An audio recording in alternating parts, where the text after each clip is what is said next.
Good morning, everyone.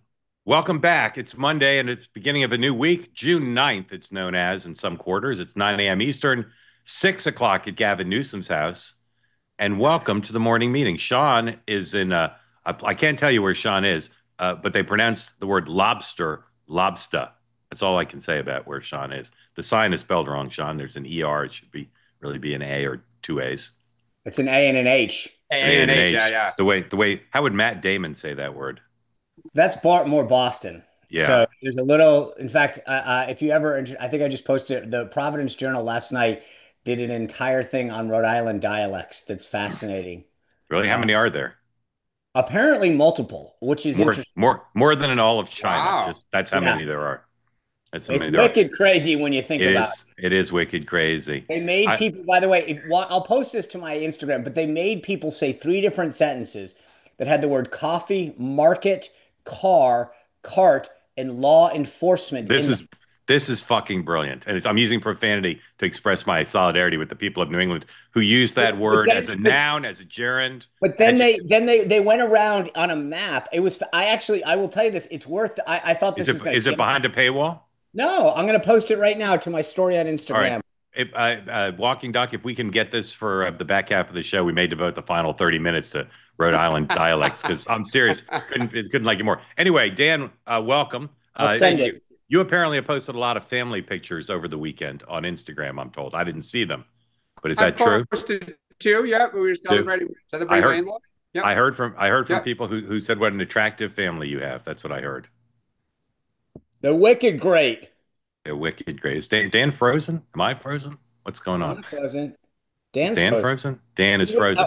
Or I or he was yeah. so taken by your description of his Yeah. family. Well, it Yeah, wasn't I my just description. Just to be clear, others told me your family's quite handsome. In Many any people event, say. many are saying if you're here on the two-way platform and you want to be part of the conversation about Dan's family and their attractiveness, about Rhode Island accents, or about Los Angeles burning down, please raise your hand. We'd love to have you be part of the conversation. And maybe today we'll say that if three people don't raise their hand and get in, then we'll cancel the show. Maybe. Haven't decided yet. If you're watching on X or on two-way, or on YouTube, this platform believes in peace, love, and understanding, the presumption of grace for all, even for people who wield Mexican flags as they throw free scooters from overpasses onto private property or to attack government officials. Even for them, we extend the presumption of grace and we wish them all the best, but we wish they would stop doing that. Thank you for being part of the morning meeting. This program is based on the network news division's morning meetings, in which they gather their bureaus from around the world electronically, run through the day's events, kick things around, but our added O. Henry twist, we will take your questions and comments. So please raise your hand if you want to be part of the conversation. The president called an audible over the weekend and decided to go to Camp David, where he was yesterday, and he's supposed to be returning, as they say in the media, at this hour. Sean, any idea why the president went to Camp David? It said he was meeting with his military advisors. Was this about LA? What was this about? I don't know. Presumably LA. I mean, you're calling it National Guard. It makes sense. And it's Yeah. a great place. I mean, it's much easier to get them to Camp David logistically than to try to get everyone up to Bedminster and then house them, et cetera. And it's obviously got the secure facilities, et cetera. So I assume that had to do with LA, but you never know. I mean, there's obviously a lot on his plate these days with respect to Ukraine and Russia. I mean, Ukraine and Russia and Hamas. And so who knows? And maybe that was just the great excuse to do it. But and also it's just a great, it sounds good. He's off to Camp David to meet with his military advisor. So I think Yeah. it But why wouldn't he just go back to White House? Is there a golf course at Camp David? I can't remember. I no. didn't I think think so. there's a So, putting so green yeah. So why go to Camp David? Why not just go back to the White House? It's a little because I think confusing. I think part of it is, well, one, Is there's always an attempt to use it. And I say that in all seriousness because it's staffed 24/7, 365. And but I so thought he hates it. That's not true. Actually, I don't Okay. think he loves the social piece, but he went there during the first term. We put together a whole thing to go out, and he actually spoke very kindly of it. I just don't think he likes the fact that there's no one there. Yeah, he likes the history. I think, from my understanding, he likes the history. It's a little rustic for him, Yeah. and there's no Mar-a-Lago patio, right? There's no like, There's no one. I yeah, mean, you're yeah, that's the opposite. Most people go yeah, to Camp David because you get yeah, away. yeah, It's solitude. You can take a walk by yourself. He's like, yeah. "Where's everybody?" Yeah, exactly. Anyway, he's coming back from Camp David. His one event today is at 2 p.m. White House press pool coverage of participation in an Invest America roundtable. I say with all honesty, I haven't had time to look into what the heck that is. So we'll see. J.D. Vance, don't know what he's doing. Three cabinet secretaries, Bessent, Lutnick, Greer, all in London for trade talks with the Chi-Coms. By the way, Focuses. I will say I will not be surprised if there's something about visa reform in that Invest in America. Obviously, he's been talking about the gold card. You've got EB-5. There's a lot of things out there that he. This is if I had to guess, that's been what Howard Lutnick's been kind of projecting for a while. Yes. All right. Wholesale inventory out of 10. House and Senate are in. Lots of conversations in the Senate side, of course, about reconciliation. Quickly, let's dip into MSNBC because our first topic is immigration, and Tom Homan is making a rare appearance on what Donald Trump would call MSDNC. DNC, yeah. Underdeclared over $80 million in goods. Trailer pays $17 million in fees. And it's part of an overall conspiracy on numerous businesses that they believe that some of this money is being laundered in Mexico and Colombia to fund cartel activity. So this was a criminal investigation that they all responded to in the beginning. That's how it all started. But the facts never got out. Even though we put the facts out, the media didn't cover it. They just said immigration raids, we're separating families and all the negative information we hear all the time. We took a lot of bad people off the street last couple of days. A Vietnamese national that attended a graduation party was kicked out and came back and killed two young people, two young Americans.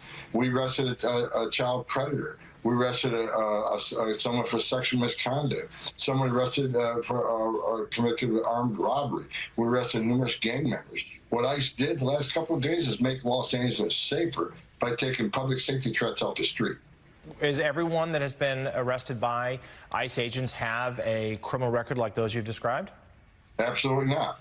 And I said from day one, January 20th, we will prioritize public safety threats and national security threats. However, we will enforce law. I may prioritize my family life over my work. Doesn't mean I ignore my work. We're going to force immigration law. We've been honest about that from day one, especially in sanctuary cities where we can't get the bad guy in the safety and security of a jail. They release them to the street. Well, we got to go to the street and find them. And when we find them, many times they're with others. Others that are in the United States illegally may not be a criminal target, but guess what? If ICE is there arresting that bad guy and other aliens are there, we're going to arrest them. That's what sanctuary cities get. They put us in the neighborhood, they force us in the neighborhood. This is what happens. Well, that sort of action there you're describing has met with a lot of pushback from local officials, the mayor of Los Angeles, and the governor, who's also very critical of the National Guard being deployed, suggesting Okay, that's we'll keep monitoring this. Some of these keep monitoring this. Sort of it's just incredible. There's so much incredible aspects of this. Dan and I were texting about it this morning. Let's just start 80,000 feet. Dan, what's your overall view of what's happening with the local officials, state officials, federal officials, and the kind of things Tom Homan's just talking about? Yeah, I mean, look, I think three things. One, is Donald Trump potentially playing politics a little bit? I think he probably is. I find it hard to believe the timing is not a coincidence that he had a bad end to last week. That said, and this is politics in general, this both parties engage in stuff like that. I think the Democratic Party's kind of lost its mind. I think that you cannot tolerate that people are harming government property and harming federal officials executing the job that the president or the secretary of DHS or whomever has ordered them to do. Like, you just simply cannot do this. I mean, it's somewhat of a rough analogy, but in the civil rights era, when we went to try to enforce civil rights and local government officials said, we're not going to help you, we're not going to activate our National Guard, we're not going to do anything, we cheered that people went in to help execute the law. And I think that for us to say that, and I think one of the reasons Newsom and Bass at first didn't really move is they didn't really see a problem with it. Like, okay, there's a little bit of violence, okay, but like, this is okay because it's in the name of what we believe, which is to not help enforce immigration. we've always talked about at some point, good, kind of normal people are going to start getting swept up, whether it's the bus boy or the people at Home Depot getting ready to try to go paint a house or pick up day labor work. But the bottom line is you cannot tolerate people in this country illegally or anybody banging on cars, throwing rocks at people. You just can't allow that. It looks like a third world country. Yeah, so I'll associate myself with the gentleman from New York in a moment of bipartisanship. I've said this before, so I'll say it again, just in terms of the way you asked the question, Mark. But there's always a question of policy versus politics. And sometimes you get the policy right and the politics wrong, and vice versa. President Trump got both right this time. And just for everyone who, to Dan's point about the moment, uh, hat tip Audra for pointing this out. I believe it was last night in our group chat. But go to the L.A. Times. Yeah. Not exactly a Republican bastion about the TikTok. This was a Democrat assemblyman who saw a bunch of Yeah. ICE agents going to their own facility, to their job. And he said, I'm going to live stream this because I think something's going to happen. And basically incited all of these people to come. This wasn't Trump manufacturing something. This was a Democrat assemblyman actually encouraging people to gather for a moment that he didn't know what was going to happen, but just assumed it would. It then escalated. To Dan's point, there was violence, there was vandalism, there was destruction, and yet the Democrats, once again, my goodness, I cannot believe this. When the choice was between law and order and criminals, they chose the criminals. When the choice was between U.S. citizens and people in this country illegally, they chose the people in this country illegally. I cannot believe how many times this is like Lucy with the football every single time. You guys take the bait and it's just more gaslighting. Peaceful protests, everybody. Don't worry about that car on fire behind us. Don't worry about all the people waving Mexican flags and cheering death to America in masks. Where's Hakeem Jeffries worried about the mask now? Last week he was all worried about the ICE agents. But when people start burning a cop car and throwing Molotov cocktails, well, they're allowed to wear masks now. This, I cannot believe it shouldn't be this easy in politics. The Democrats and the press should be scrutinizing everything the Trump administration does on everything, including immigration, whether what he's doing is legal, whether they're accidentally sweeping up American citizens, whether they're taking people out of communities who are really enmeshed in their communities, even if they're here illegally, whether it's being done as a distraction. All these things should be scrutinized, whether there's excessive force being used by federal officials, whether civilian or military. All these things should be scrutinized. But the basic question of, can Donald Trump and ICE remove people from this country who are here illegally? And if there are violent attacks on private property or government officials while they're doing that, whether that should be accepted, that shouldn't be in debate. And the scrutiny from the press and the Democrats should not be, in this instance, on this particular point, on whether Donald Trump is doing something political or whether it's unprecedented, quote unquote, to use federal National Guard. The scrutiny should be on people in this country illegally and people who are using violence to interfere with federal law enforcement or to destroy private property. It's crazy what's happening. The coverage is crazy. If you say, well, there are peaceful protests, and peaceful protests should, of course, be protected, but there's one car on fire too much. One car on fire to try to protest or interfere too much.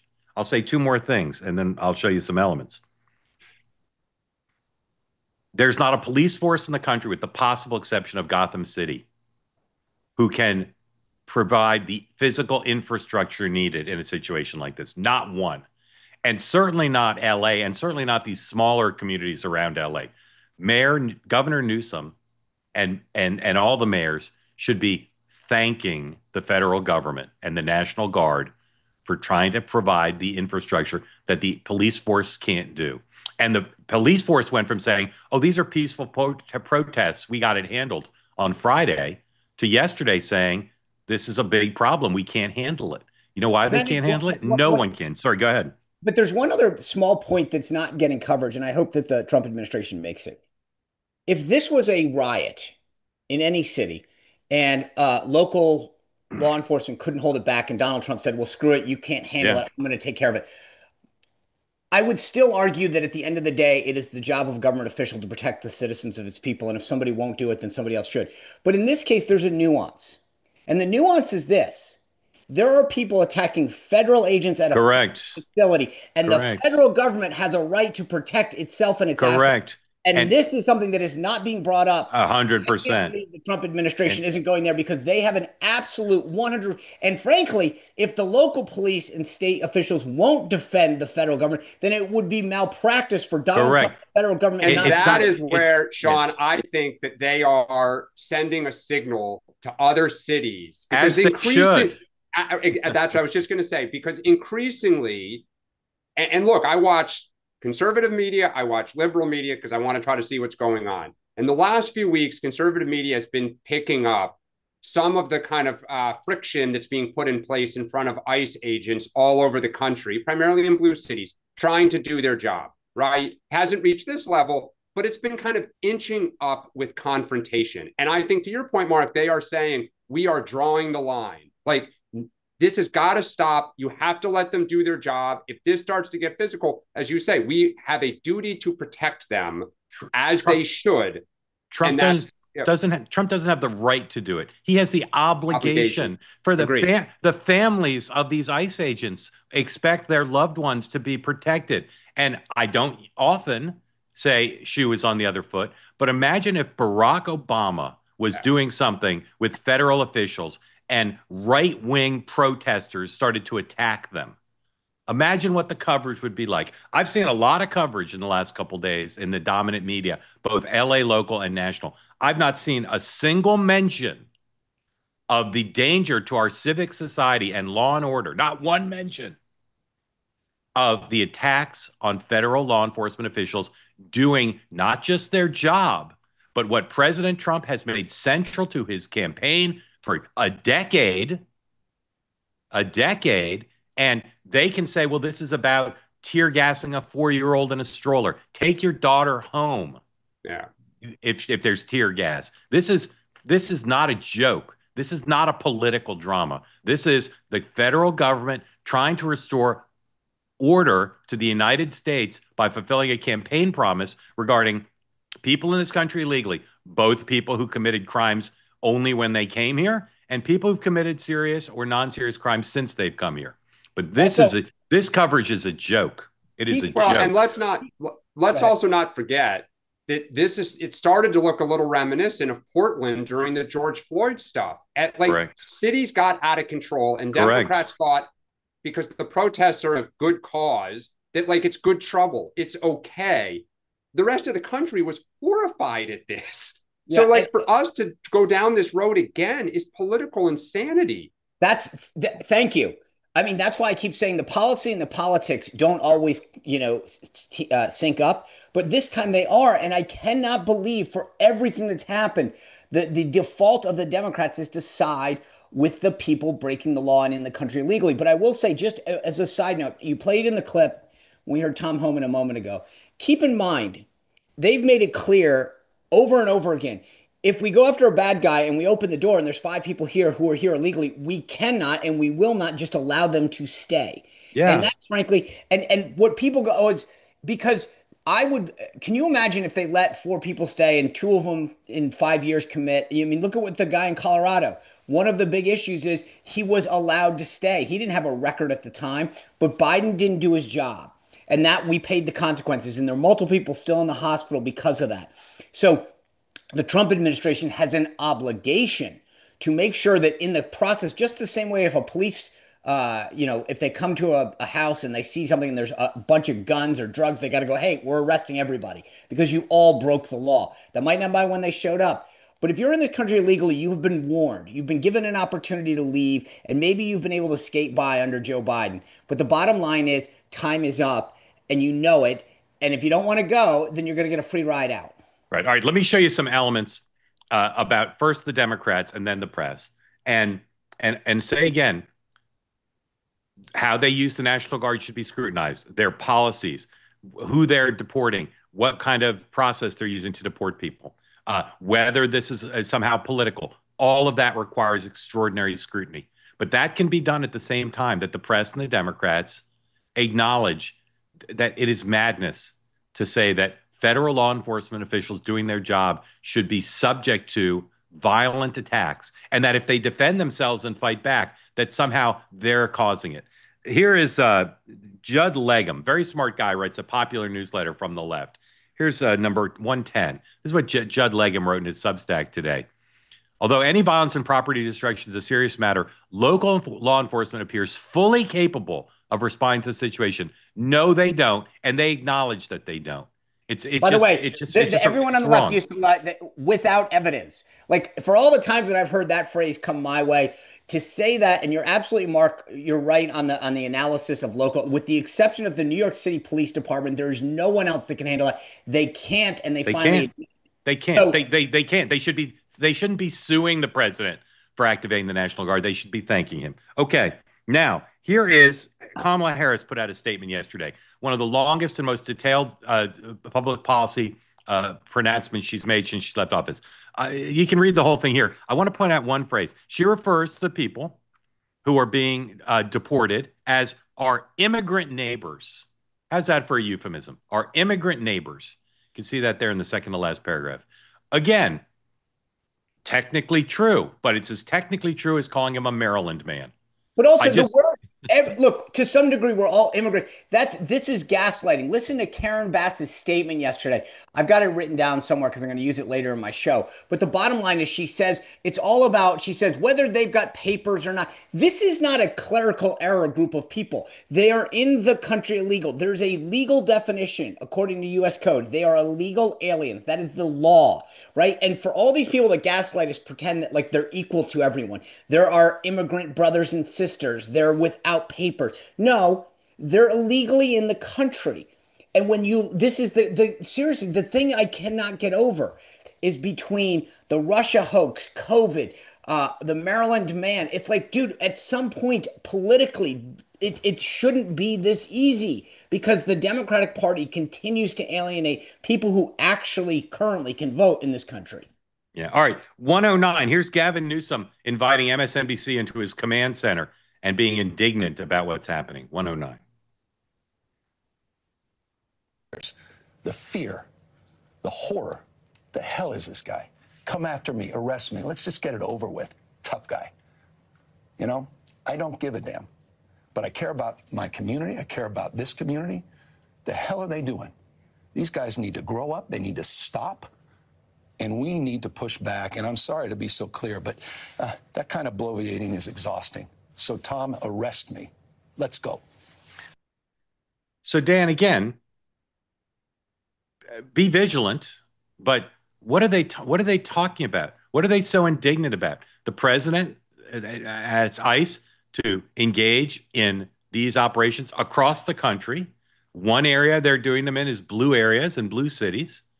And they start the operation and people are scared. And again, my heart goes out to these families and the kids. They're here in the country legally. They're trying to earn a living. They're worried about what might happen if they come out of the shadows, but they're here illegally. They chose to come here illegally. And the kids, they chose to bring their kids or to have kids while they're here. So what should Democrats be saying just about the piece of deportations and the use of the National Guard? What's the right thing for Democrats to say? Look, the right thing to do is to protest this at the ballot box, right? Which we just tried to do and we lost. And I think the problem for the party is in these blue districts, they are taking as a point of pride, we will not cooperate, right? They're passing local city council ordinances saying our police will not cooperate with ICE aides. In Los Angeles, the sheriff's department is going out of its way to say our deputies are not participating in ICE raids. What they are participating in, as is their duty, is to protect ICE officers, right, who are doing their job. And obviously they're now struggling with that. I think the problem is the party is so consumed with Trump and so consumed with looking tough and standing up and like a fight. But like this is not their place to have that fight. If you want to say, look, we're going to tear the economy apart if we try to deport 20 million people, most of whom are, just community members and they run businesses and whatever. Okay. But like, we just tried that a little bit. We lost. They're executing the law. So, I mean, I think for the party, the question is, what is our solution to all these people that are here illegally? What do we want to do? Yes. And I think we still keep saying, no, we're just not going to cooperate. That's absolutely right. I mean, that's the problem right now is that you guys don't have an answer. And you're absolutely right, Dan. The poll is the far left, which is where the base is, won't allow a reasonable discussion of this. Because if you remember, what, 5, 6, 7, 8 years ago, we were talking about a deal that would allow people who were in DACA, et cetera, to get something. I think that debate has sailed. It's not even close to being able to occur again. But 3 things on Gavin Newsom. 1, that guy does indignant better than anyone else. 2, he's 100% running for president. And 3, as for Tom Homan, if I were Tom Homan, I would just let me be clear on this. Gavin Newsom couldn't spend 20 minutes at an outdoor Cub Scout jamboree, so he couldn't probably handle 5 minutes in the most minimum security prison. Arrest him and see how he does. Well, I think too. I mean, I want to just flag for Gavin Newsom. Like, he's going to, I think, likely run for president or wants to. He's had 2 big moments in his state this calendar year: the wildfires and now this. I don't think he's come across very well. Like, if I'm looking for leadership in the wildfires, he looked like a deer in headlights, and he didn't have answers. He was running from reporters. He was getting accosted by his own citizens. Like, what the heck's going on? And now you're digging in to basically protect people. Whatever the politics, the optics of this are horrific. You have a major city in your state with people who are here illegally, not waving American flags, waving Mexican flags, attacking U.S. property, federal officials, police cars, lighting them on fire, blocking highways. And that's what you're protecting. It says to the rest of the country, like, these are our values. This is what we're okay with. Dan, all I have to say is, I of course you're right about the politics, but it's also the wrong thing. Yeah, of course. It's wrong. It's wrong. It's wrong. I agree. It's bad policy. It's bad policy for the Los Angeles area. Yeah.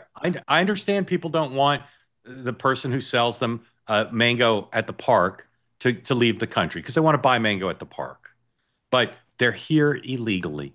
And the people who say it's great to be able to buy mango at the park, they should talk to the folks who are adversely impacted by 20 million people being here illegally. Well, look, Mark, I will push back a little bit. The people of Los Angeles may say we are okay with having a large illegal immigration population that's a part of our economy, right? I mean, then they should elect a president who agrees with them.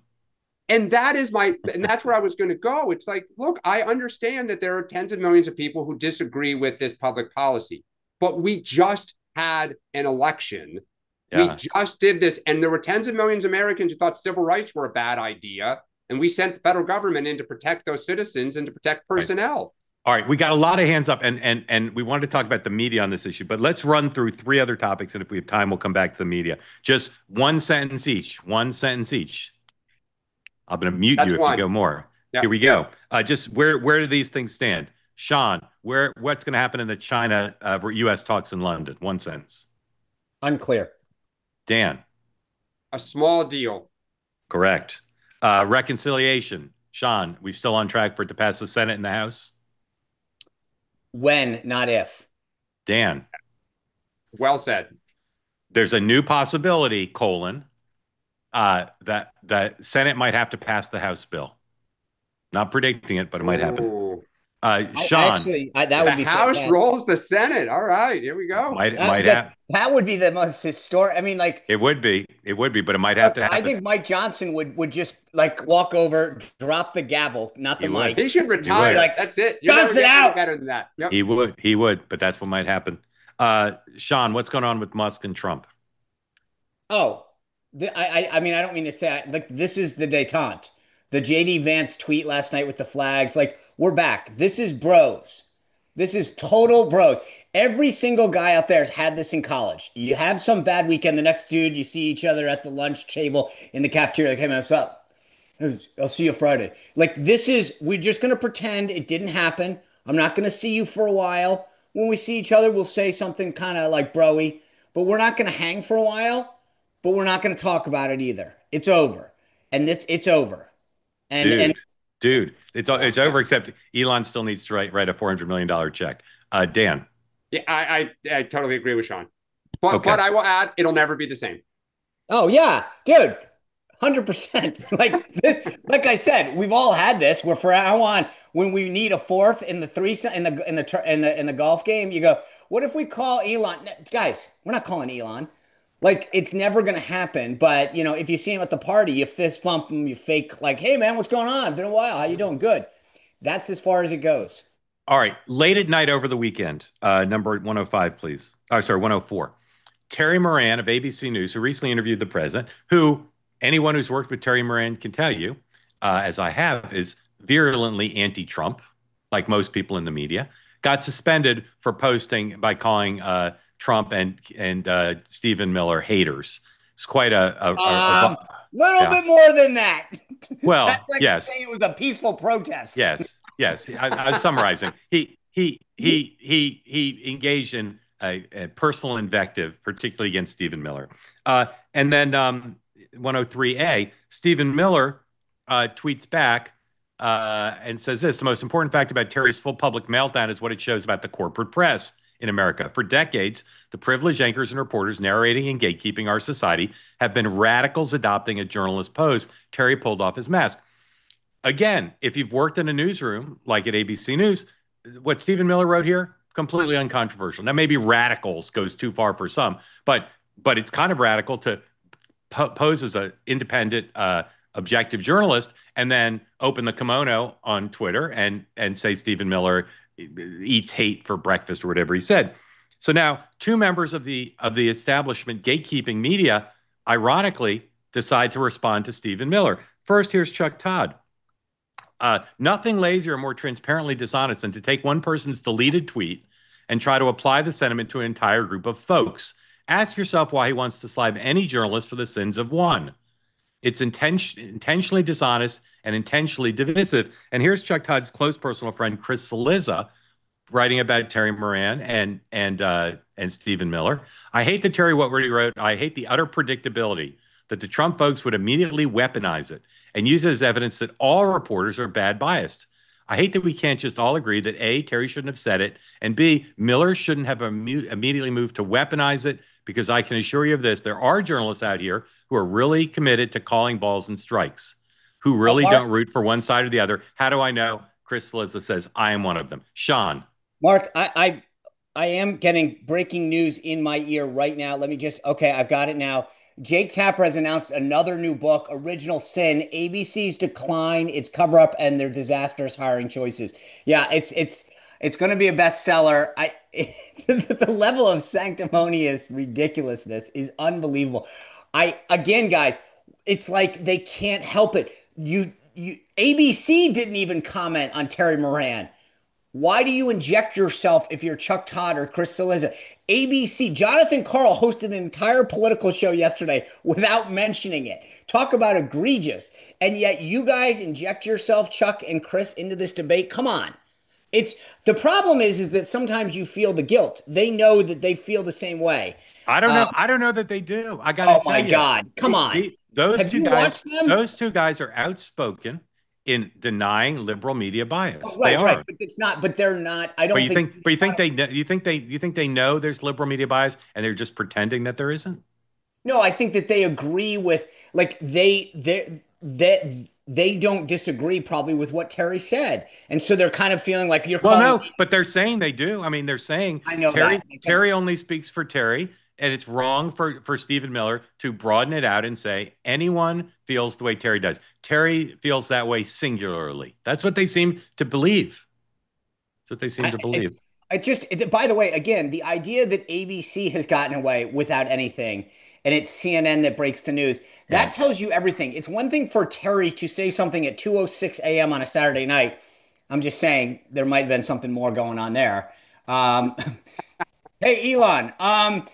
Or but then for ABC not to even mention the fact in a single tweet that hey, Terry Moran has been suspended from her And air. And by the way, a and suspension. exactly. No description of the terms of the suspension or the duration. Right. Dan, I want to play one more media thing, but do you want to say anything? No, I don't. All I right. mean, it's so demoralizing for that All right. rant. All right. One more thing, and then we're going to get to your questions. Sean, explain why you wanted to play this clip from the This Week program. Can we just play it and then I'll explain it? Because I think Sure. I want I Sure. think Sure. context. Here's a conversation on the This Week program where they didn't mention the suspension of their senior correspondent, Terry Moran, but they did talk about the president's desire to have a parade. I want to show some pictures here of what was coming into Washington over the weekend. We saw a whole line of tanks. Those are tanks. Those are Abrams tanks coming into Washington for the big, beautiful parade, is it? Donna. Coming into Washington, hopefully to celebrate the 250th anniversary of the Army. My daddy was a Korean vet, served in and with valor. So I hope that's why they're coming. I understand that the president is making it about himself, but also remember, this is the 250th anniversary, also the Navy and the Marines. So maybe we'll figure out a way to celebrate those branches of our military as well. But is there something about it, the Army says $40 million will be their costs for this. That doesn't include the security costs and everything else. And tearing up our streets in Washington, D.C. I hope they will pay for. Well, look, with all the conversation we've had about spending over the past week or two, $40 million is a lot of money. But on the other hand, if we're using it truly to celebrate the men and women who have fought and died for this country over the last 250 years, I'm all for it. They deserve that type of praise. They deserve that type of attention. And I hope that what the American people take out of this is that we are pretty lucky, John, pretty lucky to have the men and women who've been willing to fight and sacrifice for us. So the reason I wanted to play that, and you led into it a little, Mark, is programs can be defined by what they cover and what they don't cover. He chooses not to cover his own country, his own network sins. And yet, listen to Jonathan Karl's voice. He's outraged by the fact that tanks are coming in and that we will spend money celebrating the 250 years of service that millions of Americans have put into the United States Army. Over 1 million Americans have died in service to this country in the Army alone. And Jonathan Karl's outraged that we're going to spend some time and money to honor them. I appreciate Donna thanking the Marine Corps and the Navy for their equal service. The Navy and the Marine Corps are celebrating their 250th year anniversary. There's going to be a celebration in Philadelphia. Donna, don't worry. Chris Christie's comments were absolutely right. The idea that we can stop when we have so much time in this country to glorify pop stars and influencers on social media, to pause for one day and to thank the people, the men and women of the Army in this case, which I wish it was a little broader, for their service and the sacrifice of over 1 million Americans, to give us the freedom to do shows like this and to post crap on the internet and to go on Chinese apps like TikTok is worth the cost. And I appreciate Chris Christie's comments. But the idea that a so-called journalist like Jonathan Karl is outraged by the cost and time to celebrate the U.S. Army and the sacrifice just tells you everything you need to know about him and the priorities of that network. And it really enraged me because again, it's a show is defined by what it covers and what it doesn't cover. And he chose not to cover a ton of other stuff, but to be outraged about the time that's being put on. And by the way, for everyone else, listen to what President Trump has said. Yes, it is his birthday this weekend. I hope he has a good time. But he's been very clear in all of his public pronouncements that he wanted to celebrate the Army, to celebrate the sacrifice and the might, and I'm glad he's doing it. So when I saw that, maybe it's just me, but I literally could not believe that that's how they wanted to spend the final minutes of a show. I mean, look, to me, this is just silly. Like a lot of other countries do it. They do these big military parades. It's not something we've done here historically. It's not, it's somewhat, I don't want to say it's un-American, but like we've not kind of gone to these lengths and spend the money, and they're going to tear up the roads in Washington. They're taking no, I know, I get it, but like, look, if that's what Trump wants to do, okay. Like, I mean, celebrate the military. Like, I don't. To me, the fact that I read him almost saying like he's putting the tanks there for potential like civil unrest, or which I thought was bizarre, or that it's his birthday celebration. Like, it's not a fight that I think people should pick. All right, let's go to the phones, as they say in talk radio. Abby, welcome in. Thank you for joining. Tell us who don't know where you are, what's on your mind. So I'm in the Philippines right now. Oh, wow. And I just had a question about immigration because it's very different here. But I also just want to say hi to my dad because he's also on the Zoom. Wait, does your dad live in Idaho? Yes. Oh my gosh. It's another member of the Taylor family. Yeah. Well, welcome in. Thank you. What do you do in the Philippines? I'm an au pair for my sister. An au pair for your sister? Yeah. How many kids? How many are there? How many Yeah. There's 5 of us siblings, and my sister has 3 little kids. Your dad is, as you know, America's sexiest grandpa. You know that. Oh, no. To us, he is. You don't need to comment. Please ask your question and welcome. Glad to have you here. Yeah. So I'm just wondering, I have a couple of questions about immigration because it's really, really hard to become a citizen here in the Philippines. It's basically impossible. Yeah. There's no, like, if you're born here, there's no dual citizenship or anything like that. And then if you are living here and you're not a citizen, you can't own any land, you can't own a business. You actually can't even really work, like get paid here at all. And I don't know a lot about other countries' immigration policies, but I think most people think of America as being pretty strict on how easy it is to become a citizen. But they're definitely not as strict as they could be and as strict as some other countries are. So I'm just kind of wondering what your guys' thoughts are on that.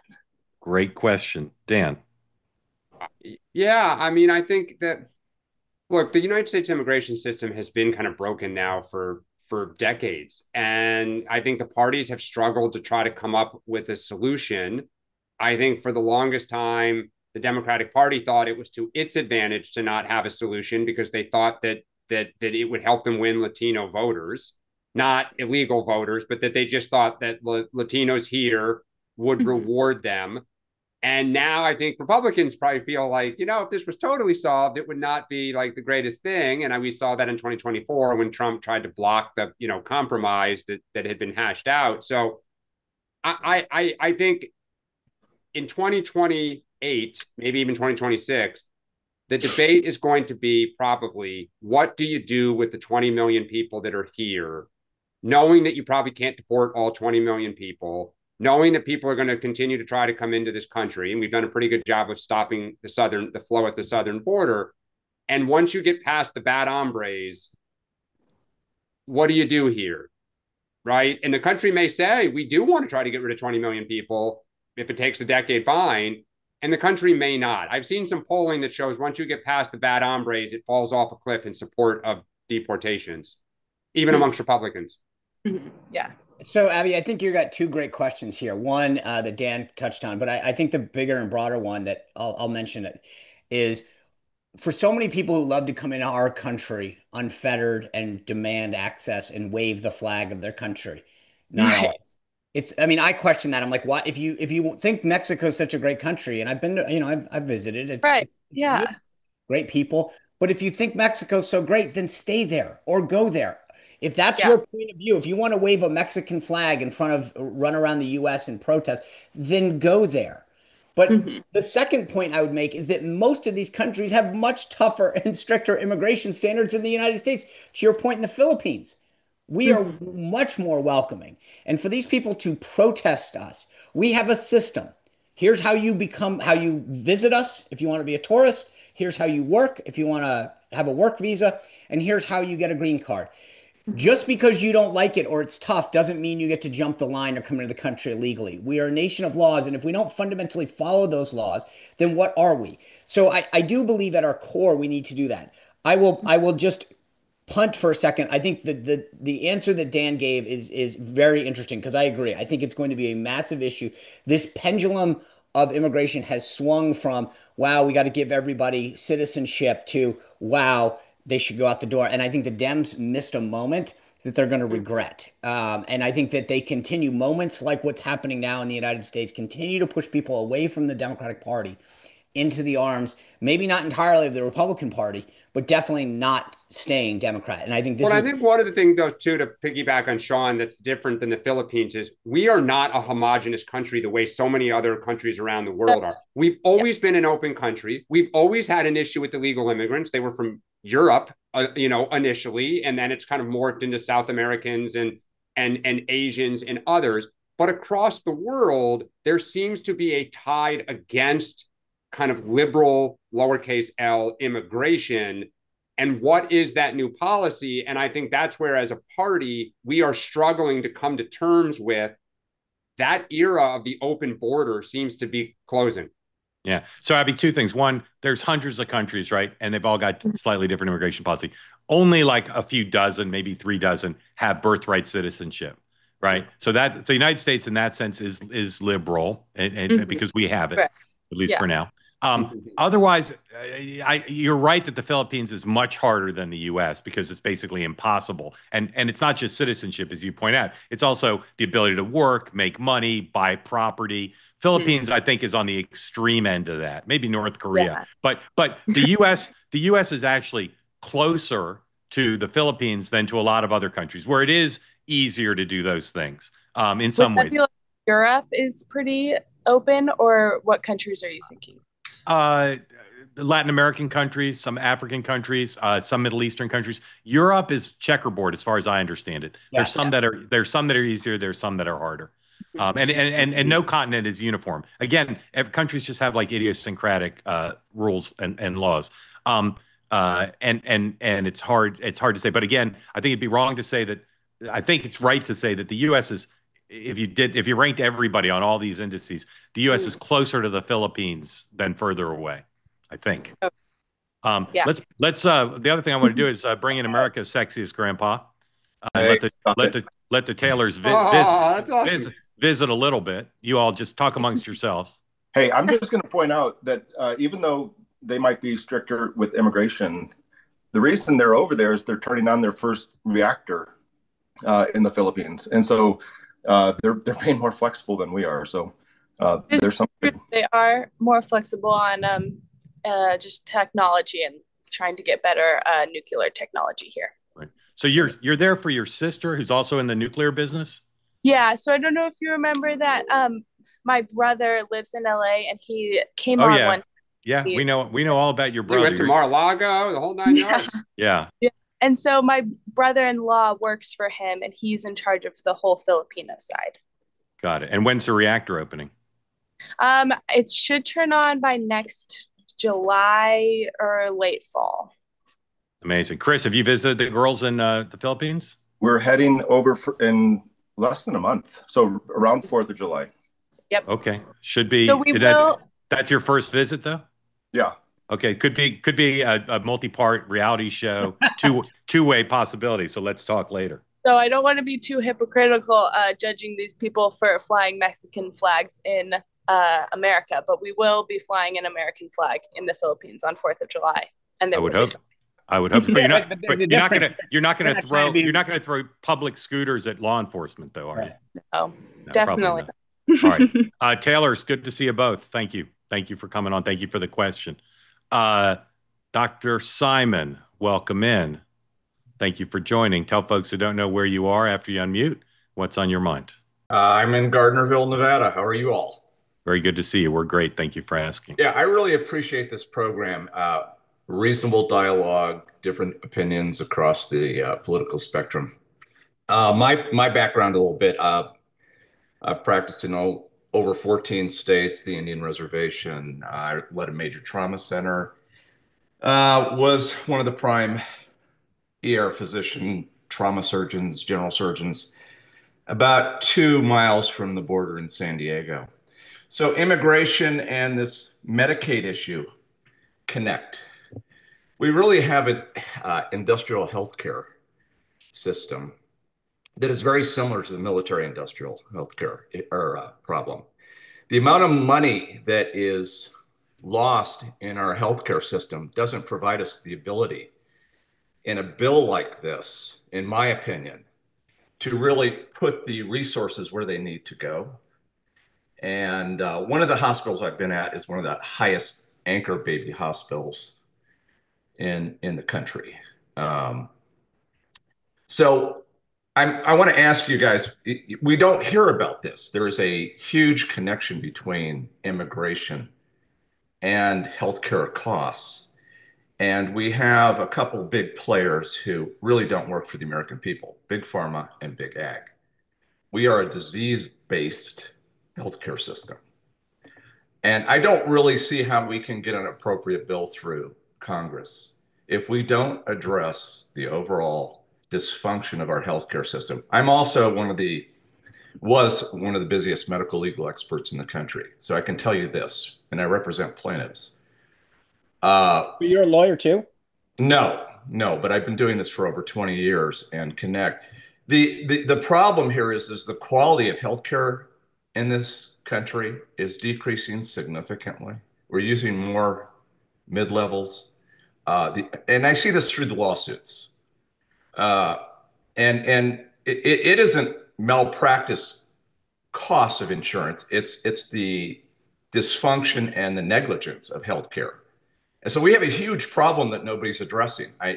Are you guys aware of any of this? Because when you look at this big issue, we have a problem with quality. We have a problem with the industrial people taking all the money, and we have a problem with all the immigrants coming in that are getting healthcare in the ERs. Yeah. So, Doctor, the costs to schools and healthcare are massive, and they don't get covered nearly enough, but they do get covered some. But healthcare and education are two areas where, again, this is why the American people voted the way they did, because they see it in their own communities. They see the degree to which their schools and their medical facilities are overwhelmed by people, some of whom do pay taxes, but most of whom, or many of whom, do not. Dan. Yeah, I have family in Tucson, Arizona since the early 80s, one of whom works down in Nogales on the border, and I've heard about this for years. I think the drain on the healthcare system is not obviously just illegals, right? There are a lot of low-income people who use the ER and other things and make poor diet choices, etc. I think this is actually one of the openings for Democrats for 2028. What are problems that we can try to solve that there's broad agreement are problems? And as you say, the healthcare system, whether it's the insurance side, doctors, we don't have enough doctors in a lot of areas. A lot of rural hospitals and stuff are closing. So as you say, the quality of care, I don't know enough about all these different pieces of the puzzle, but you're right, it's a problem, and somebody's going to have to 23% of the gross domestic product now. Where's all this money going? Yep. And it's not going to healthcare. I can tell you, I've been out in the rural communities for over 30 years. Yeah. Also being in, major cities. Yeah. We have a huge problem that is on an exponential level up that's going to bankrupt this country just based on healthcare. Correct. And when we look at Medicaid and Medicare, we're losing. We're not winning anything right now. Sean, real quick, want to get one other person in, so go ahead. Yeah, I would just say I would defer to the other gentleman from New York to respectfully suggest that the gentleman and his committee potentially take up a special on this issue, because I think it is a great issue. I mean, in terms of discussing, and I from a consumer standpoint, dealing with it, I couldn't agree with you more. I'm constantly amazed by it. Unfortunately, there's not enough time to go into all the great points that you brought up, but I associate myself with the problems that you've raised. Thank you. Yep. Doctor, thank you. Grateful to you. Yep. Let's try to get, I hope I'm right. Tony, have you been on this program before? I have not. I am a longtime viewer, and so is my daughter. Nice. Yeah. We get two. That's right. She is an avid fan. We watch you guys on the screen all the time, every morning. She knows all your names. Ma Dash Shah. That's what she says. How old is she? She's 18 months. She's super cute. Where do you two live? We live outside of Tampa. Okay. Well, grateful to have you both on, and I'm sorry she's subjected to the program, but So be it. Tell us, Tony, what's on your mind, and thank you for being part of Two Way. Sure. Admittedly, she loves Dan. My father-in-law watches Fox News all the time. One day she just starts going, Dad, Dad, Dad, Dad, Dad. They look at the screen and Dan is on, I think he was on Jesse Waters or something like that. It was pretty funny. But I had questions for all three of you, real Yes, quick sir. ones. Yep. Got to go with my favorite Democrat first, though. Dan, who are you most nervous about in terms of maybe somebody in Trump's cabinet for 2028? Do you feel at all that maybe Bessent has any kind of chance there? I know people have talked about him. Obviously, he's not a politician, but the way that he's handled things with regards to the tariffs, people look at him as a very solid figure. What are some of your thoughts there? Yeah, boy, I have not heard of his interest to run for public office. You're right, he'd be formidable. But I haven't seen his retail political skills. JD Vance and Marco Rubio are the first two that come to mind. I think both of them, for slightly different reasons, would be extremely formidable. They come across as less harsh, but they have the backing of the MAGA base, and I think they have more crossover appeal without all the scar tissue than Trump has. Yeah, I'll just say, Dan's right. I mean, this is JD Vance's to lose. I think Marco could give him a run. There's a couple others that could be formidable, and I don't think Bassett has any desire, at least that he's ever expressed about elected office. Right. Yeah, it makes sense. It's one of those things I saw. I found it very interesting. I was kind of curious as to your take. Sean, how do you think the administration has kind of thread the needle so far with regards to the stuff between Trump and Musk? I feel like they've deflected well. I was wondering how you would grade it. Excellent question. I give them an A on this. Normally, Trump, I mean, if you watch, and it's not the administration. This is Donald Trump. His instincts are, I mean, like no one's telling him what to do. He's either doing it or he's not. This is all him. And the way he handled it when he was asked on the plane, when it was just sort of like, look, he let Elon, he knew it. He knew where he stood politically. He knew everyone was with him. He played this brilliantly. And look, you've watched Elon slowly delete tweets and then do his little flag emojis last night. Pitch perfect, A plus, tens all around. All right, Tony, last one real quick if you can. Yeah, Mark, it's actually for you. Really random question, but I'm a huge fan of The Apprentice from the early days. I saw a video of you not too long ago. It was back, I guess, in the 2015 when Trump was first running, and you were doing an interview in Trump Tower, and they kind of brought you back in the back set where they used to film the show. Anything of interest that you saw back there besides the boardroom? I was just curious as to anything, any kind of Easter eggs or anything you saw. I saw a ton, but I was not a viewer of the show, so probably was lost on me. But I toured the whole thing, including the campaign headquarters, which, as Sean knows, was kind of not that upscale. It was in Trump Tower, but it was in the old space and hadn't really been fixed up, so it was pretty Spartan. But the boardroom was still largely intact, but the rest of it was just stripped bare. So it was not Hollywood glitzy. It was kind of like shockingly stripped down. That's what I saw. But I'll check my notes, and if I have more, I'll get back to you. All right, Tony, thank you. Very grateful to you for the question and for coming on and for being part of Two and for saving the show, because I was going to cancel without 3 new people, but we got it. Very nice. Sean, what do you have tonight? By the way, I'm desperately trying to find a photo. I'll have it tomorrow for of the campaign headquarters on the 6th floor, just to show people. What a mess it was. A mess. It would be. Yeah. Anyway. Yeah.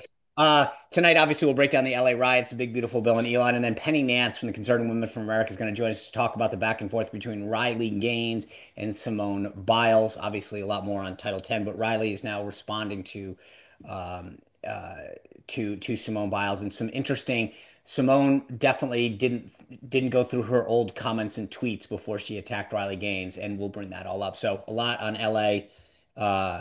Oh yeah, by the way, I'm being told there are no riots. So we'll cover the unrest and peaceful protests in LA and then Penny Nance. It's a different Simone Biles. That's the answer to it. That clears that up. That's right. All right. Noon today, Citizen McCain, Meghan McCain with Brett Shear, the editor-in-chief of the Daily Wire. Please tune in at noon Eastern, either on the Sure. Thank you. Please tune in for either join on the two-way platform to be able to participate in the conversation with Brent and Megan, or watch live or on demand on YouTube. 6 o'clock tonight, two great guests on Two-Way Tonight, where we'll run through the events of the day. Matt Gorman, Republican, and Ian Smith, the Democrat, will join me. And we'll be back at 9 a.m. tomorrow right here. So thank you for joining us, and a whole week of programming coming up. Peaceful show. Say again? It's going to be a mostly peaceful show. It'll be a mostly peaceful show. Good way to describe it. Thank you all for watching. Thanks for those of you who asked questions and raised your hand. Tony, Sean, and I are going to look for more for you on the Trump Tower. And have a great day, everybody. I'll see you at 6.